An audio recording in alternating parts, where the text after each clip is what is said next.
Hey there! So today we have another review, and this is a beer from Weihenstephaner, and this is one of the most famous ones. This is Weihenstephaner Hefeweissbier. And so just really important to revisit the classics, especially when you're trying to study for advanced Aroma. So one of the things is, I will say about this beer is actually sort of on the side. I don't know if you guys can see this, but I just see a big yeah, you probably can't see that. Yeah, you can't see maybe.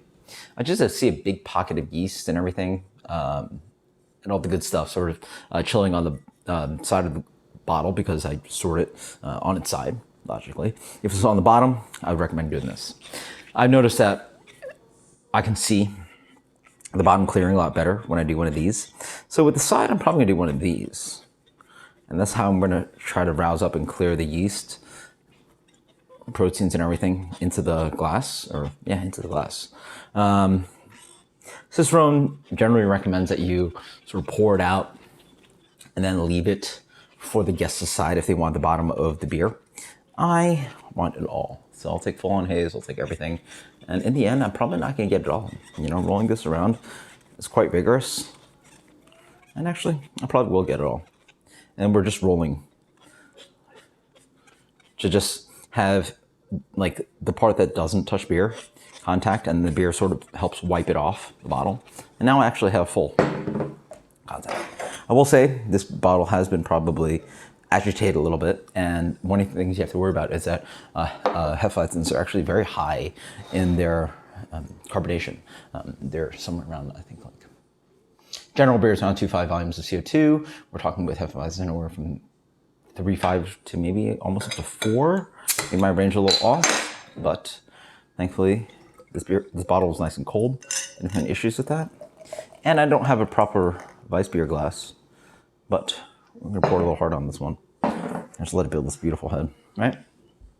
So, not a pretty glass. Again, it's really hard to get into these glasses, but let's dig into it. The beer is, I mean, obviously I roused it up quite nicely. Honestly, it looks like a slightly hazy New England IPA, right? We're talking about, because of malted wheat, I think that BJCP is a little bit, maybe it's because shipment, a little ambitious about its SRM being so light.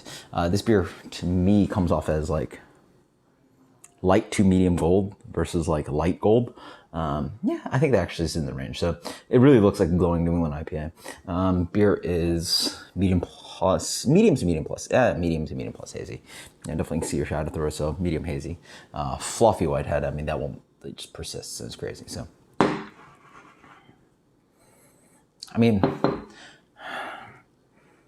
this is one of the classic ones. This is one of the easier styles, in my opinion, to pick out in BJCP. It's just like, there's many styles that blend in together. There's like a lot of multi-brown colored beers that blend in together. Even the Belgian ones can trick you to the pale beers for sure, like all lagers and all those different styles. There are very few beers that come off like this. It's sort of like lambic, you know. I'm trying to think of another style. A sour beer, Goes Berliner, you know. Those are sour beers that just jump out of the nose. American IPA that jumps out of the nose to you. There are very few beers that are just so distinctive. You know, I'm thinking about the noses right now. I'm thinking American IPA, or double IPA too. Flanders, so the Flanders Reds, Flanders Red or Brown. There aren't that many. They all obviously all have, like, you know, with distinct palates, like sort of pick apart and stuff.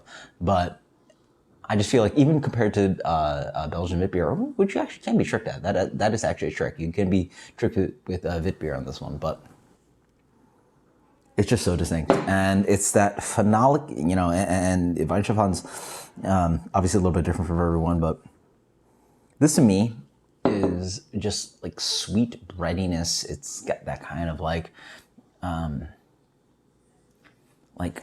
like banana wafer cracker with a little bit of phenolic rubbery thing. I guess the clove is that part too. And there's a little bit of bubblegum in there, and it's just like a little bit underneath of like banana-y thing. But it's a lot of graininess too, so it's that wheat cracker. And it's just that very defined kind of aromatic of Weissbier. And this is like, you know, if they test you, one of the pure examples they'll give you is like Weihenstephaner Hefeweissbier. A lot of people's favorites. So having had this warmer, to me, I actually accidentally called this, like, again, full blind. I was doing class with some people trying to get Cicerone, and I push for us to do full blind. And full blind is very fun. It's humbling. I wasn't quite sure what it was, but even with options, I think I even called this Belgian, in the sense that it is phenolic. This beer is loaded up with bananas, but it's very phenolic. And it's strange because, like, my understanding of clove is different from, I guess, what they call clove professionally. And, you know, people call clove on this beer. I don't know. I don't really generally, like, maybe my palate's not, like, acclimated to clove very well, but for me, you get a bright, like, almost like a citrusy note to it. Because it's got that carbonic bite to it, so it's like a little tart. But then moves on to like really light banana bread, and that's why I call banana wafers or something like that. Almost like, you know, kid wafers or something like that. It's like this candied banana thing. It's runts.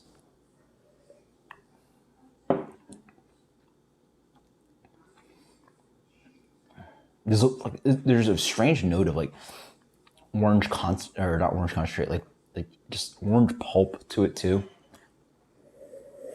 Yeah, and I smell it on the nose too. There's an orangey thing going on. It's something like curacao or something. There's a little bit of plasticky thing in there. And there's a softness that rides in that's like chewy, kind of like wheat quality. So the chewiness of the wheat just sort of rides in.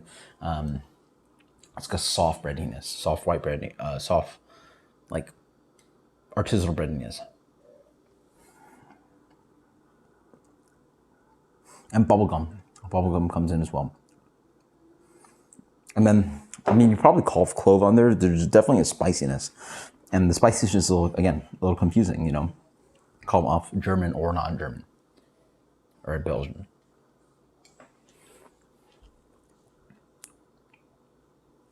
Quite nice.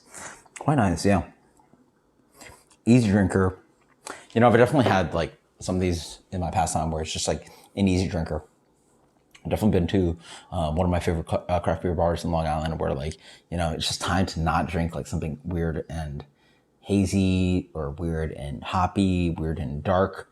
At the price they're serving at, you get this nice tall glass and just want something drinkable. It's crushable.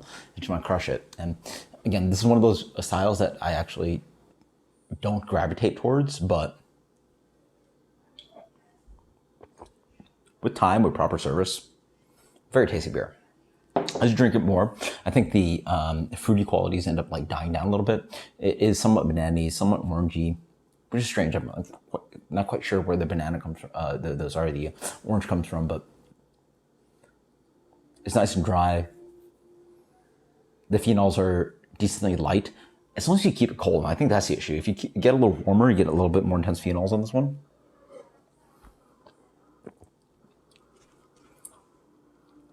It's nice and soft. I'd keep this one cold. Fantastic. This one for me gets a solid, probably not something I like chase all the time, but solid 92. 92. Weihenstephaner Hefeweissbier. Solid drinker. Just solid drinker. What else can I say?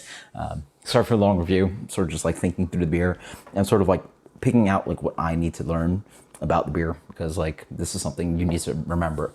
One of the things I've learned about studying for advanced is that it's so important to think about beers not only as them individually, like it's actually really useful if you can pick out a beer that they've given you for the blind styles. Like, hey, here's 4 options. Can you not only name the style, but also the beer it is? Because like if you taste like, oh, I know that beer, then you don't even need to name the 4 styles. You know specifically what that beer is, specifically what style it is, right?